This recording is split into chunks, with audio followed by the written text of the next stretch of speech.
आत्मविकास करण्याकरिता भगवंताच्या हेही तुम्ही दान दिलं पाहिजे, असं तुम्ही केलं पाहिजे. 14वा श्लोक.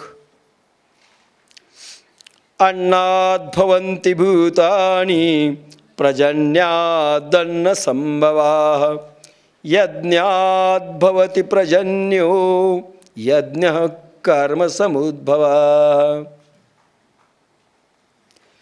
कर्म ब्रह्मोद्भवं विद्धि ब्रह्माक्षर समुद्भवं तस्मात् सर्वगतं ब्रह्म नित्यं यज्ञे प्रतिष्ठितम.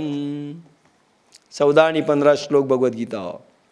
अन्नापासून प्राण्यांची शरीरे होतात, पावसापासून सर्व धान्य इत्यादी उगवतात, यज्ञापासून पाऊस होतो, द्रव्य प्रकृती शरीरांच्या क्रियेतून यज्ञ होतो, कर्मापासून यज्ञाची उत्पत्ती होते, यज्ञकर्त्याचे कर्म वेदापासून उत्पन्न झाले, वेद कर्माचे कारण आहे असे जाण. तो वेद परमात्म्याच्या श्वासातून प्रगटला, म्हणून वेद सर्व प्रकाशक असूनही सर्वदा यज्ञामध्ये स्थिर आहेत. अन्नापासूनही भूते अन्न प्रजन्याने होते, यज्ञ प्रजन्य वर्षतो कर्मामुळे यज्ञ होतो, कर्म ब्रह्म वेदातून वेदाक्षरामधून ऐसे ब्रह्म ते व्यापले, सदा यज्ञात साठले, ऋषी ब्रह्म हे अव्यय कर्म गती ब्रह्ममय. आता माऊलींच्या ओव्या. अन्नास्तव भूते प्ररोह पावती समस्ते, मग प्रजन्ययान्ना ते सर्वत्र प्रसवे. आता रचना दिली सृष्टीची. कर्म ब्रह्मरूप कसं होतं आणि अन्नापासून सगळं कसं निर्माण होतं, म्हणून हवन द्रव्याविषयीचं वर्णन. अन्नापासून प्राणी मात्राची शरीरे उत्पन्न होतात.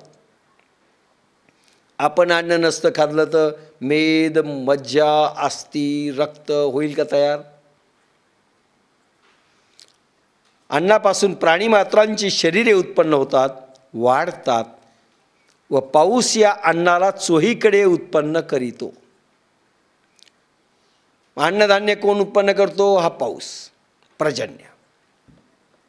अन्नापासून शरीरे वाढतात, उत्पन्न होतात. तथा प्रजन्या यज्ञ जन्म यज्ञाते प्रगटी कर्म, कर्माशी आदि ब्रह्म वेद रूप. तो पाऊस यज्ञापासून उत्पन्न होतो. पाऊस पडत नाही. दोन्ही गोष्टी गेल्यात. आत्मयज्ञ गेला आणि जडयज्ञ गेला. प्रजन्याकरता फक्त जडयज्ञ आवश्यक आहे असं समजू नका. आत्मयज्ञ ज्या वेळेस लोकांमध्ये रात्रंदिवस पेटत होता, त्यावेळेस या भूतलावर ते सृष्टी इंद्र पाळ्याचा वर्षाव योग्य वेळी आणि योग्य स्थितीत करत होता. ऋषभदेवांच्या काळात इंद्राने परीक्षा पाहिली. तप इतकं ऋषभदेवांचं वाढलं. राजे होते ऋषभदेव, नेमीचे पुत्र, जैनांचे प्रथम तीर्थंकर, ज्याला आपल्याकडे देखील 24वा अवतार मांडलाय, एक अवतार मांडलाय. इंद्राने म्हटलं की ठीक आहे, राज्य, अरे वनश्री देखील फळाफुळांनी भरली. रामाराजाच्या पूर्ण संकल्पना त्यांच्या काळामध्ये निघाल्या.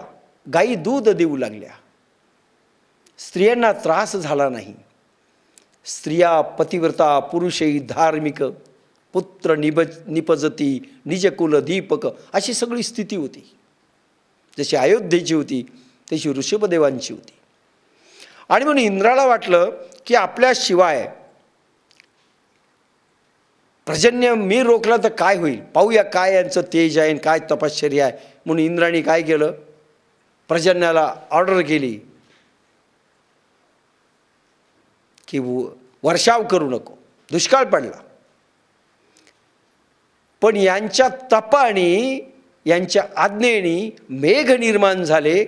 जशी विश्वामित्राने प्रतिसृष्टी केली अशी प्रतिसृष्टी ऋषभदेवांच्या तपश्चर्येतनं निर्माण झाली. पाऊस पडायला लागला. इंद्र परेशान झाला. इंद्राने खूप हल्ले केले, ते सगळे परतवून लावले. आत्मयज्ञ ज्यावेळेस पेटतो त्यावेळेस जडयज्ञातनं काय, अरे जड ब्रह्मांड देखील असं वर्षाव करायला लागतं.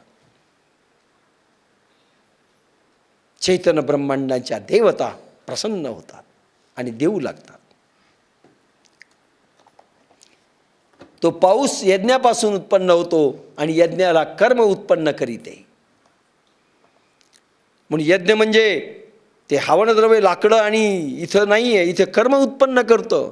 तुमचं जे कर्म सत्कर्म झालं पाहिजे त्याच्यापासून यज्ञ आहुती दिल्या जाते. कारण भगवान ते कर्म ॲक्सेप्ट करतो. सत्कर्म ज्याच्यातनं रज जातं, तम जातं, सत्वभाव उत्पन्न होतो ते कर्म, ज्याच्यातनं सिद्ध पुरुष होता येतं, ज्याच्यातनं भक्त आकाराला येतो ते कर्म, दॅट इज सत्कर्म. आणि त्याच्यापासनं यज्ञाला कर्म उत्पन्न करते. आणि कर्माची उत्पत्ती वेद रूप ब्रह्मापासून आहे. आणि वेद म्हणजे प्राण, आणि प्राण ब्रह्मापासनं आला आहे. प्राणापासनं कर्म उत्पन्न होतं, कर्मापासनं यज्ञ उत्पन्न होतो, यज्ञापासून हे सगळं हवनद्रव्य, प्रजन्य, अन्न, संपदा, भौतिक, आध्यात्मिक सगळी निर्माण होते. म्हणजे ब्रह्मापासून निर्माण होते, ती परब्रह्माला अर्पण करायची, दॅट इज यज्ञ.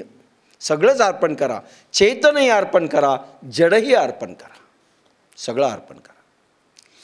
मग वेदा ते परात्पर प्रसवतसे अक्षर, मनोनी हे चराचर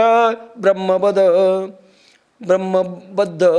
त्या वेदांची उत्पत्ती परात्पराव्य आत्म्यापासून होते. म्हणून हे चराचर जगत ब्रह्माने बांधलेली आहे, ब्रह्माधीन आहे, ब्रह्ममय आहे. म्हणजे सगळ्याच गोष्टी जड चैतन सगळं जर ब्रह्मापासून उत्पन्न होतं, त्या ब्रह्माला अर्पण करा ना. सगळं कर्मही त्याचंच आहे, वेदही त्याचंच आहे, प्राणही त्याचाच आहे, सगळं त्याला अर्पण करा. अधिपुरुषी समर्पिजे.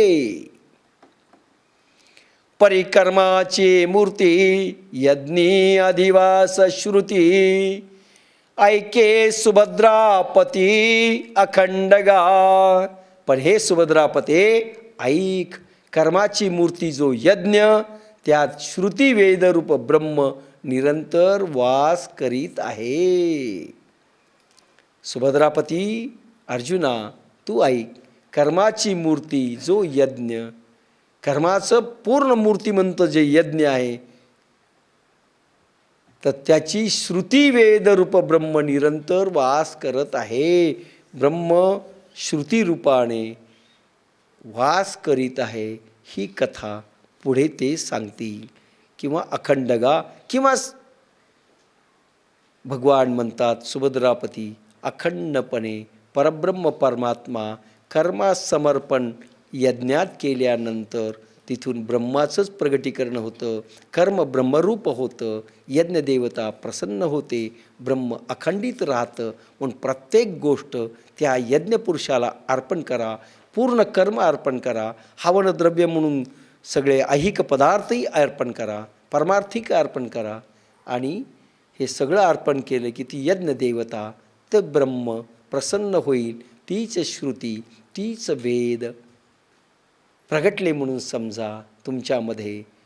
आणि ते सगळं परब्रह्म रूपाने अखंडपणे तुम्ही निवास त्या ठिकाणी कराल.